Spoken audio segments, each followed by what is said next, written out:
안녕하세요. 저는 치매 걸린 어머니를 모시고 있는 50대의 평범한 여자입니다. 몇 달 전에 갑자기 건강악화로 인하여 아버지가 돌아가시는 바람에 정신 차릴 틈도 없이 장례를 치르고 저는 제가 맡고 있는 가게 때문에 마냥 슬퍼할 겨를도 없이 빠르게 일상으로 돌아와야 했습니다. 그런데 왜 항상 안 좋은 일은 꼭 겹치고 겹치는 것일까요? 아버지가 돌아가신 충격 때문인지 어머니는 어느 날부터인가 이상 증세를 보이기 시작했어요. 아버지는 정말 갑작스레 돌아가셨어요. 평소에도 별로 몸이 좋지 않으셔서 약을 달고 사는 분이셨는데 며칠 새에 많이 좋아지셨길래 저도 엄마도 방심하고 있었습니다. 그러다 일이 터진 것이죠. 아버지의 영정사진 앞에서 어머니는 넋이 나간 사람처럼 울지도 않고 그저 멍하니 바라보고만 계셨어요. 그런 엄마가 걱정된 저는 옆을 한시도 떠나지 않고 계속 말을 걸었습니다. 엄마 괜찮아? 물이라도 마시자, 응? 아까부터 아무것도 안 먹었잖아. 이러다 엄마까지 큰일 나. 물만이라도 좀 마시자. 상을 치르는 내내 물 한 모금조차 마시지 못한 엄마가 걱정된 저는 엄마에게 물을 갖다 드렸지만 역시나 마시질 않았어요. 제가 건넨 물을 거부하면서 엄마는 기어가는 듯한 목소리로 말하셨습니다. 나도 참 무심하지. 저 사람 아픈 건 누구보다 내가 잘 알고 있었는데 그런데도 이렇게 허무하게 보내네 그래. 아이고, 저 위에서 날 얼마나 원망할까. 자기 몸뚱아리 하나 제대로 살피지 못한 나를 얼마나 미워할까. 내가 무슨 자격으로 여기서 물을 마시고 밥을 먹고 잠을 자. 내가 무슨 자격으로. 엄마는 아버지가 자신이 무심한 탓에 제대로 몸을 살피지 않은 탓에 돌아가신 거라 생각하고 계셨어요. 제가 옆에서 계속 아니라고 말해도 별 소용이 없었죠. 그렇게 여차저차 해서 장례를 다 치르고 저는 제가 운영하는 가게를 더 이상 비워둘 수가 없어서 억지로 마음을 추스리고는 일상으로 돌아왔습니다. 저희 엄마는 엄마대로 집으로 돌아가 지내고 계시고요. 그럭저럭 각자의 일상으로 돌아가 바쁜 나날을 보내고 있을 때쯤 엄마에게서 하나둘 이상한 낌새가 보이기 시작했습니다. 저는 아버지가 돌아가신 후 혼자 계신 엄마가 걱정되어 전보다 전화도 자주 드리고 많이는 아니지만 최대한 엄마를 찾아가서 시간을 보냈습니다. 어느 날 저는 가게 문을 좀 일찍 닫고 엄마와 저녁을 먹기 위해 친정집으로 갔습니다. 남편은 그날 야근이 있다고 해서 그냥 저 혼자 갔습니다. 저는 엄마가 평소에 콩국수를 즐겨 드시기에 저녁으로 콩국수를 해드리려고 재료를 간단하게 사서 갔는데요. 실컷 재료를 사서 집 안으로 들어서니 불도 다 꺼져 있고 조용한 것입니다.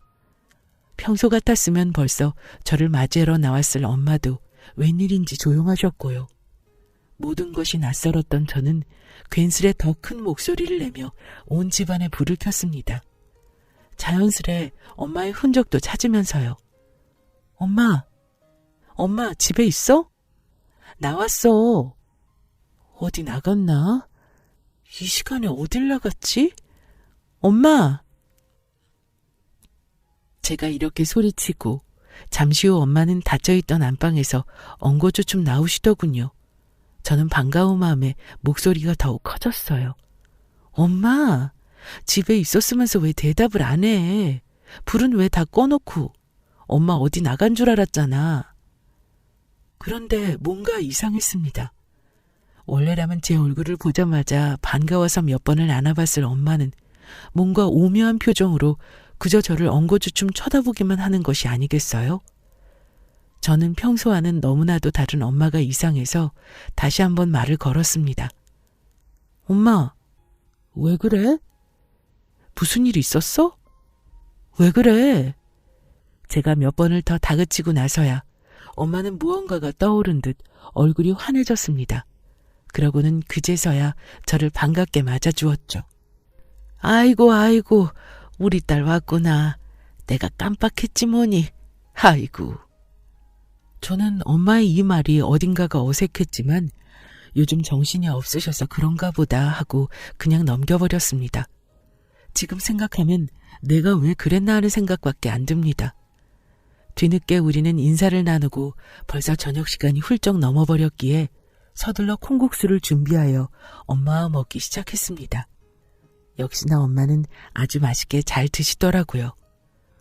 그동안 아버지 빈자리를 가장 많이 느꼈을 엄마가 늘 안쓰럽고 미안하고 걱정되었는데 이렇게 잘 이겨내고 있어주니 얼마나 고마운지 모르겠습니다. 저녁을 다 먹고 넋두리 좀 풀다 보니 시간이 예상보다 너무 늦어버렸고 저희 집까지 가기에는 길도 어둡고 해서 그냥 남편에게 하루만 엄마 집에서 자고 간다고 이야기하였고 남편도 그러라고 해서 정말 오랜만에 엄마랑 오붓하게 있을 수 있었어요. 엄마랑 이것저것 이야기하다 보니 어느덧 시간은 12시를 훌쩍 넘겨버렸고 이대로 밤을 샐 수도 없는 노릇이라 엄마와 저는 아쉬운 마음을 뒤로한 채 잠에 들었습니다. 그렇게 편히 잔 게 얼마만인지 모를 정도로 저는 정말 푹 잘 잤답니다.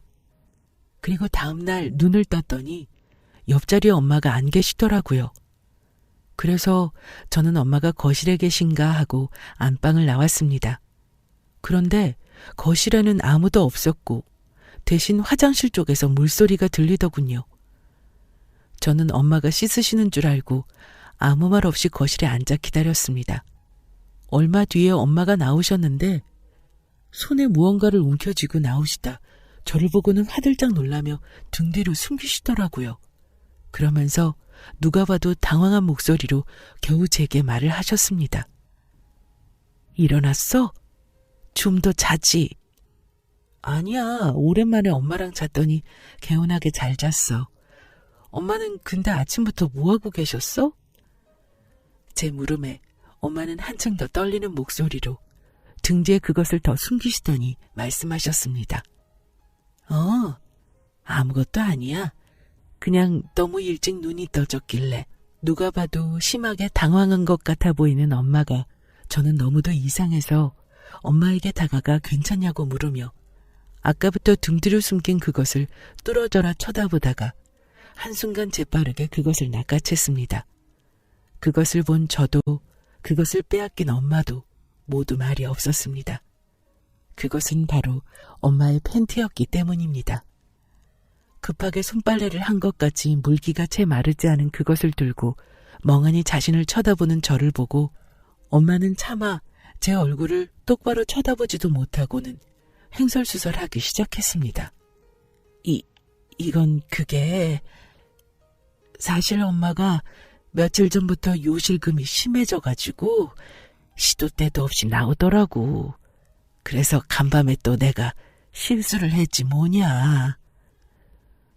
엄마의 말을 들은 저는 나이가 들어서 요실금이 생기셨나 보다 하고는 더 심해지기 전에 병원부터 알아봐 드려야겠다고 생각하며 말했습니다. 이 정도면 꽤 심각한 거 아니야? 내가 병원 알아봐 줄 테니까 시간 내서 같이 가자. 제 말에 엄마는 알았다고 대답하였고 마침 그날이 휴일이라 엄마와 좀 더 시간을 보내고는 집으로 돌아왔습니다. 저는 퇴근한 남편에게 엄마의 상태에 대해 어렴풋이 이야기하였고 제 이야기를 들은 남편은 어머니가 고생이 많으시겠다며 제대로 된 병원에서 진료받게 하라고 신신당부했습니다. 그러면서 한 가지 제안을 해오더라고요. 당신도 요새 많이 지친 것 같은데 오랜만에 미 씨 만나서 마음 좀 풀고 와. 맛있는 것도 좀 먹고. 미 씨는 저희 남편 친구분의 아내로 시간이 날 때마다 가끔 부부 동반으로 저녁 식사도 하고 놀러 가기도 할 만큼 저희와 아주 가까운 사이입니다. 저는 미 씨가 사력 있고 공감도 잘해줘서 마음에 들었어요. 그래서 아주 가끔이지만 미 씨와 둘이 만나 시간을 보내기도 합니다. 저는 엄마를 냅두고 혼자 나가야 한다는 것이 마음에 걸렸지만 남편 말대로 많이 지치기도 했어서 그냥 눈 딱 감고 그러기로 했습니다. 덕분에 그동안 쌓인 스트레스를 어느 정도는 풀 수 있어서 너무 좋았어요. 그로부터 며칠 후 저는 엄마에게 물어볼 것이 있어 전화를 했는데 이상하게도 요 며칠간 계속 통화가 안 되는 것이었습니다. 처음에는 무슨 바쁜 일이 있겠거니 했으나 그것이 계속되다 보니 자연스레 불안해지기 시작했습니다. 저는 불안한 마음에 가게 일이 손에 잡히지 않았어요. 도저히 안 되겠어서 가게 문을 일찍 닫고는 남편에게 전화를 걸었죠. 여보, 난데 며칠째 엄마가 전화가 안 되셔. 나 그래서 지금 친정으로 가고 있거든. 오늘 늦을 수도 있을 것 같아.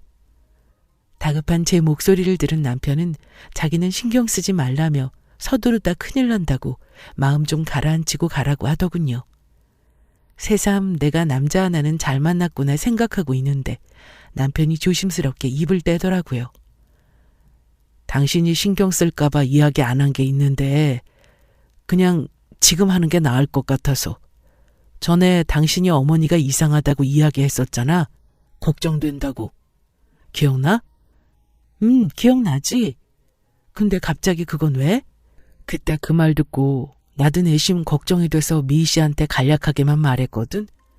미희 씨가 말하기를 어머니가 그러시는 게 치매 증상일 수도 있다고 하더라고. 당신도 알다시피 미희 씨가 치매 환자 전문 도우미잖아. 그래서 그쪽으로는 좀 빠삭하다고 하더라. 뭐 어디까지나 그럴 수도 있다는 거니까. 그 말을 듣는 순간 머리가 정말 멍해지더라고요. 그러고는 한순간 이유 모를 분노가 저를 휘감았어요. 그래서 괜히 죄 없는 남편에게 분풀이를 하고 말았습니다. 뭐? 치매? 미희 씨도 참 웃긴다. 미희 씨가 우리 엄마를 언제 봤다고 그런 소리를 하는데 그 얘기 하나 들은 거 가지고 지금 우리 엄마 치매라고 몰아가는 거야? 자기가 치매 환자만 본다고 의사라도 된 줄 아나 보지? 미희 씨 그렇게 안 봤는데 사람 참 그렇다. 저는 남편이 뭐라 말하기도 전에 전화를 끊어버렸습니다. 전화를 끊고 나니 이런 제 자신이 너무도 한심하게 생각되더군요. 뭐가 그리 화낼 일이라고 아무 죄 없는 사람들에게 쏟아냈을까요?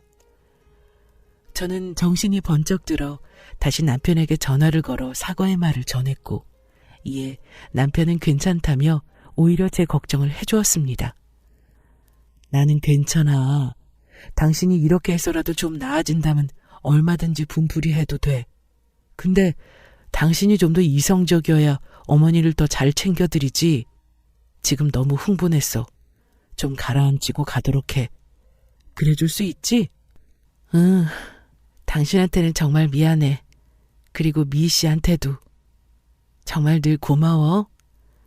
저는 남편의 조언대로 최대한 이성을 되찾으려 노력했고 시간이 지나자 점차 마음을 가라앉힐 수 있었습니다.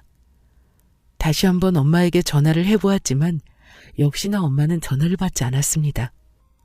저는 엄마에게 가는 것을 좀 더 서둘렀고 집 앞 대문에 도착하여 들어가려는데 옆집 아주머니가 말을 걸었습니다. 아유, 요즘 고생이 많지? 일하랴 엄마 돌보랴. 평소에 엄마와 친분이 있으셨던 분이라 그동안 걱정이 많으셨겠다 싶어서 저는 감사 인사를 전했습니다. 아니요, 고생은요. 엄마 혼자 계신데 제가 자주 못 와봐서. 신경 써주셔서 감사드려요. 염치 없지만 저희 엄마 좀 잘 부탁드릴게요. 일도 중요하지만 저런 사람은 옆에서 잘 보살펴야 해. 언제 어디로 튈지 모르잖아. 똑 부러지던 사람이 어쩌다 저리 됐는지 참. 바깥 양반 돌아가신 게 꽤나 충격적이었던 모양이야. 듣다 보니 뭔가 좀 이상하다는 생각이 들었고 저는 이어지는 어머니의 말씀에 정신이 아득해져만 갔습니다. 자기 치매 진단 받았다고. 이제 언제 정신이 나갈지 모른다고 자기 좀 잘 지켜봐달라고 부탁하는 거 듣고 내가 얼마나 놀랬는지. 아니, 그래서 내가 갑자기 무슨 치매 타령이냐 물으니까 자기가 요즘 좀 이상한 것 같아서 정신 말짱할 때 병원 가서 검사를 해봤더니 글쎄 치매라는 거야. 하늘도 무심하시지. 어쩜 한 사람한테 큰 시련을 2번이나 주시나 그래. 저는 아주머니의 말이 이어지면 이어질수록 지난번에 엄마가 몰래 속옷 빨래를 한 장면과 딸을 보고도 멍하니 쳐다만 보고 있었던 장면, 요즘 따라 전화가 잘 안 되었던 일들이 주마등처럼 스쳐 지나갔고 아주머니의 말을 거의 끊다시피 하고는 허겁지겁 집으로 들어갔습니다. 갑자기 들이닥친 저를 본 엄마는 다행스럽게도 오늘은 저를 반갑게 맞아주었고 그와 동시에 안도감이 들면서 무언가를 미친 사람 마냥 찾아대기 시작했습니다. 엄마는 그런 저를 보고는 무슨 일이냐며 계속 다그치셨지만 저는 아랑곳하지 않고 온 집안 구석구석을 뒤지다시피 했습니다. 그러기를 몇십 분, 드디어 제가 찾던 것을 찾아내었고 그것을 찬찬히 읽어내려가다 한 부분에서 멈추어 스르륵 주저앉았습니다. 그것은 다름 아닌 엄마의 치매 진단서였고 치매가 확실하다는 것을 상기시켜주는 부분에서 그만 다리가 풀려버린 것이었습니다. 엄마는 모든 것을 체념하신 듯 제 옆에 같이 주저앉으셨고 한참 동안 말이 없으시다 입을 열었습니다. 한 석 달쯤인가부터 내가 이상해지기 시작하더라. 금방 봤던 건데도 기억이 안 나고 사람을 만나도 누구인지 기억이 안 나. 길을 걸어도 여기가 어딘지 어디로 가는 게 맞는 건지 순간순간 기억이 안 나더라. 그래도 그때는 잠깐 동안만 그러고 말아서 단순히 건망증이겠거니 했지. 내 나이도 이제 71살이잖냐. 근데 그게 가면 갈수록 심해지는 거야. 내가 전에 이불에 실내했던 것도 다 이것 때문이었지. 엄마의 말을 듣는 내내 저는 정말 가슴이 미어지더군요.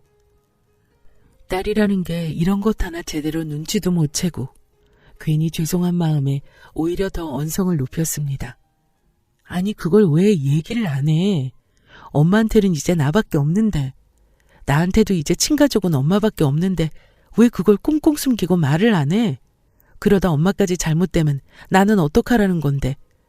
숨길 거면 들키지나 말지. 결국 이렇게 될 거 왜? 너무 분하고 억울해서 울음이 터져나왔습니다. 한평생 아버지와 저만 바라보고 사셨던 엄마인데 뭐가 그렇게 미워서 자꾸 엄마를 괴롭히는지. 제가 거의 악을 쓰다시피 내지르는 것을 보고 엄마는 안타까우셨는지 눈가에 눈물이 맺히시더라고요. 그러고는 애써 담담한 척 이야기하셨습니다. 그게 바로 엄마라는 거야. 너도 알 거 아니야. 엄마는 자식이 슬퍼하면 그보다 몇십 배는 더 아프고 슬프다는 거.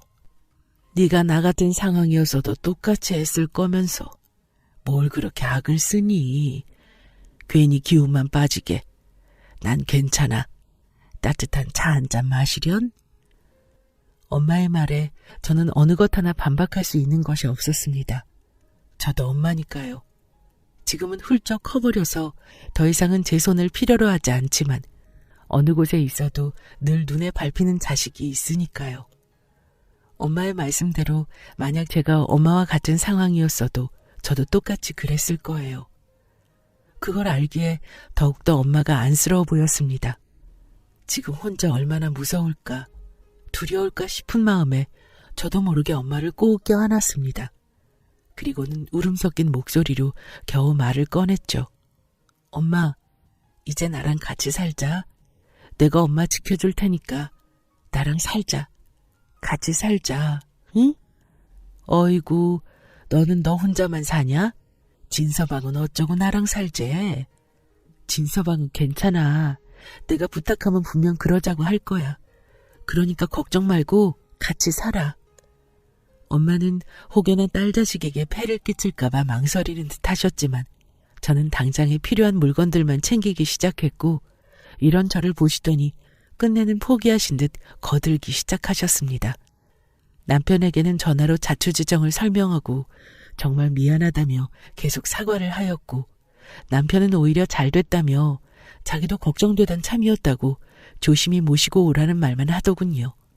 다시 한번 남편에게 무한한 감사를 느끼게 되었습니다. 정말 이 남자 없었으면 어쩔 뻔했나 하는 생각이 요즘 수도 없이 듭니다. 그렇게 엄마는 저와 남편과 같이 살게 되었습니다.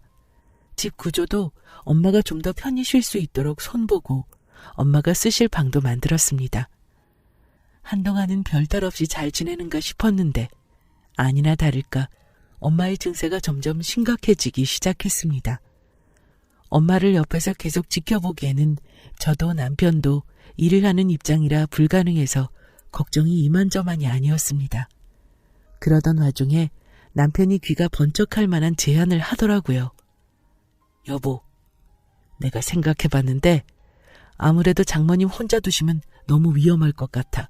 그래서 말인데 아무래도 집에 도우미 한 분을 모셔야 할 것 같은데 당신 생각은 어때? 도우미? 있으면 당연히 좋지. 옆에서 계속 있어주신다면야 걱정도 덜하고. 근데 제대로 된 분을 알아봐야 하는데. 제 말을 들은 남편은 기다렸다는 듯이 말했습니다. 그건 걱정 마. 미 씨한테 맡기면 돼. 당신도 미 씨 좋아하잖아. 착하다고. 아, 등잔 밑이 어두운 법이란 말이 딱 맞더라고요. 마침 미 씨가 치매 환자 케어 전문 도우미 일을 하고 있고 저와도 친분이 있으니 딱 맞겠다는 생각이 들었습니다. 그래서 저는 당장에 일을 진행시켰고 미 씨는 이튿날부터 바로 출근했습니다. 지금 생각해보면 그러지 말았어야 했는데 왜 그랬을까 싶습니다. 저는 미 씨에게 몇 가지 주의사항만 당부하고는 엄마를 맡기고 전보다는 마음 편히 일을 나갔습니다. 모처럼 마음 편히 일을 하니 장사도 더 잘 되는 것 같더라고요. 미 씨는 예상했던 것보다 훨씬 일을 잘해주는 것 같았습니다. 엄마가 다치는 일도 없었고 사고가 나는 일도 없었습니다. 엄마도 한결 편해 보이셨고요. 고마운 마음에 남편도 저도 자주 미희 씨와 함께 저녁을 먹었고 미희 씨는 우리와 함께 저녁을 먹은 뒤에 퇴근을 했습니다. 그렇게 점점 안정을 찾아가나 싶을 때쯤 또 한 번 저를 뒤집어지게 할 사건이 터졌습니다. 얼마 전부터인가 엄마가 저만 보면 나쁜 년, 고약한 년이라며 욕을 하는 것입니다. 엄마는 한 번도 저에게 욕을 하신 적이 없습니다. 그랬던 분인데 어느 순간부터 저에게 저런 욕들을 하는 것을 보고는 적잖은 충격을 받았습니다. 처음에는 최대한 엄마와 함께 했습니다. 다행히도 제가 같이 있는 날이면 괜찮아지시더라고요. 그런데 시간이 가면 갈수록 제가 옆에 없는 날이면, 다시 말해 미 씨가 출근하는 날이면 저에게 더 심한 욕을 퍼부었어요.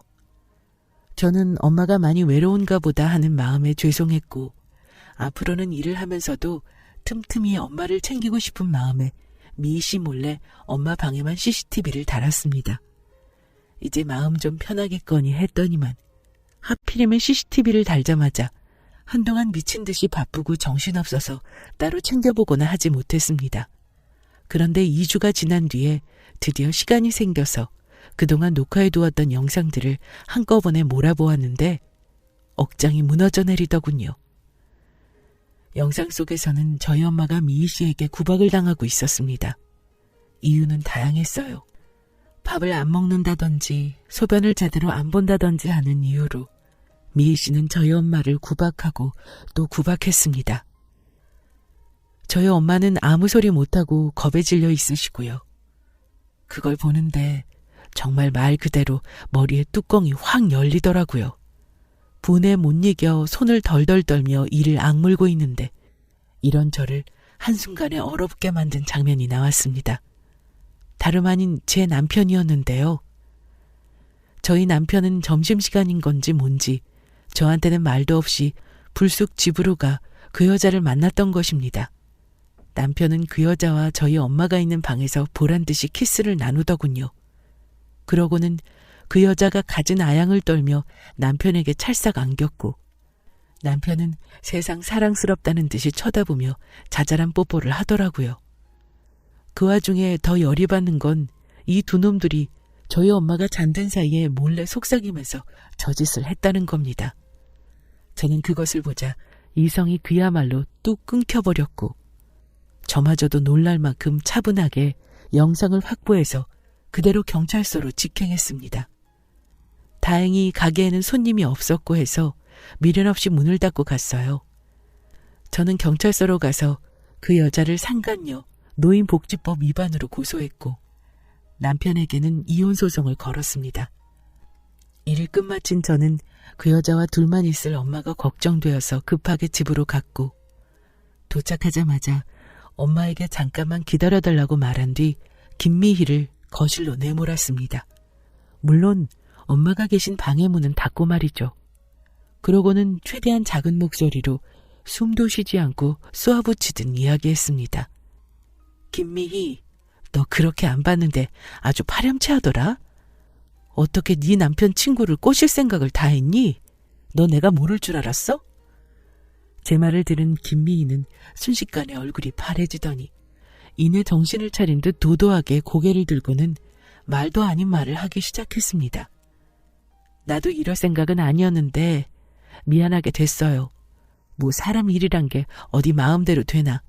열받고 억울한 건 알겠는데 이왕 이렇게 된 거 어쩔 수 없죠. 바로 빌 거라고는 기대도 안 했지만 정말 상상 이상이더군요. 저는 쓸데없이 놓기만 한 콧대를 완전히 뭉개버리기로 결심하고는 입을 열었습니다. 뭐가 이렇게 당당해? 너, 내가 지금 아무 증거도 없이 이러는 줄 아나 본데 착각도 어느 정도 것 해. 엄마 방에 내가 CCTV 달아놓은 거 너 모르지? 뭐? CCTV? 그런 게 있었어? 뭐 상관없어. 간통죄도 폐지된 마당에 내가 뭐가 무섭다고. 저는 헛웃음을 지으며 곧바로 맞받아쳤습니다. 야, 누가 간통죄로 집어넣는데? 너 내가 상간녀 소송 걸었어. 그리고 하나 더. 너 엄마한테 하는 거 보니까 아주 가관이더만. 그것도 엄연히 노인학대인 건 알아? 노인복지법 위반으로도 고소했으니까 기대해. 나 절대로 합의 안 해줄 거고 너 무슨 일 있어도 감방에서 썩게 만들 거야. 네 남편한테도 내가 다 말할 거고. 알았어? 저는 제 말만 하고는 발악하는 김미희를 끄집어내듯 집 밖으로 밀어냈습니다. 밖에서 뭐라 소리치던 욕을 하던 저는 상관하지 않고 현관문을 닫아버렸고 김미희의 찢어질 듯한 비명에 이웃들이 점차 모이기 시작했습니다. 그러자 자기도 내심 창피했는지 그제서야 돌아가더군요. 그렇게 김미희가 가고 저는 놀랐을 엄마를 안고 달래주었습니다. 그동안 눈치 없는 딸 때문에 괜히 안 좋은 일만 겪게 한 것 같아 눈물이 났습니다. 시간이 지나고 남편은 김미희에게 모든 일을 들은 것인지 퇴근 시간을 훌쩍 넘기고서야 집으로 들어왔습니다. 슬금슬금 제 눈치를 보며 다가오는 남편을 보고 있자니 겨우 삭혔던 화가 다시금 차오르더라고요. 다행히 엄마가 주무시는 중이라 저는 한결 편하게 이야기할 수 있었습니다. 최대한 차분하게요. 이제 보니 니들 좋자고 일 벌인 거였구만. 그래 어쩐지. 도우미 얘기 꺼내면서 기다렸다는 듯이 김미 이름 꺼내는 것부터가 내가 알아봤어야 했는데 김미도 그렇고 너도 그렇고 하루만 사냐? 어떻게 네 친구 와이프랑 바람을 필 생각을 하니? 꼬시는 놈이나 넘어가는 년이나 이런 것들을 믿고 내가 엄마를 맡겼으니 내가 천하의 등신이지. 모든 것이 제 불찰인 것만 같았습니다. 계속 되도 않은 변명을 하는 남편의 말을 자르고 저는 단호히 말했습니다. 오늘 이혼소송 절차 밟고 왔고 나도 너랑 반드시 이혼할 거야. 위자료 두둑히 준비해도 절대 봐줄 생각 없으니까. 그럼 난 할 말 다 했으니 이만 꺼져줄래? 우리 엄마는 좋은 것만 봐야 하거든. 니들 때문에 개고생한 우리 엄마 보살펴줘야 하니까 니 그 사랑하는 김미희한테로 꺼져. 그놈은 더 이상 할 말이 없었던 건지 아니면 다 체념을 한 건지 별 반항 없이 순순히 집을 나가더군요. 드디어 폭풍이 다 지나가고 순간적으로 다리에 힘이 풀린 저는 한숨을 쉬며 소파에 털썩 앉았습니다. 잠시 후 자고 있을 줄 알았던 엄마가 슬며시 나와 제 옆에 앉으시더니 말했습니다. 고생 많았다. 고생 많았어. 이제 다 끝났다. 다 괜찮을 거야. 그 순간만큼은 엄마가 원래대로 돌아온 것 같아서 저도 모르게 엄마에게 안겨 펑펑 울었습니다. 그 일이 있고 난 후 결국 김미희는 법정에서 완전히 뭉개졌고 징역을 살게 되었습니다. 제 남편이었던 그 남자는 저에게 이혼을 당했고 위자료를 어마어마하게 물어주었고요. 김미희가 나가고 난 뒤부터 엄마는 제게 다시 욕을 하지 않으셨고 가끔 저를 잊어버리고는 하지만 그럴 때마다 옆에서 제 존재를 확인시켜드리고 있습니다. 위자료도 두둑히 받은 덕에 저는 맡았던 가게를 처분하고 온전히 엄마와 시간을 보내는 것에 집중하고 있습니다. 엄마도 전보다 훨씬 밝아지셨고 저를 정말 잘 따라주십니다.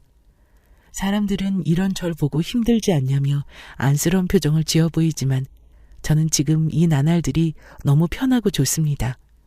지금까지 제 사연 들어주셔서 감사합니다.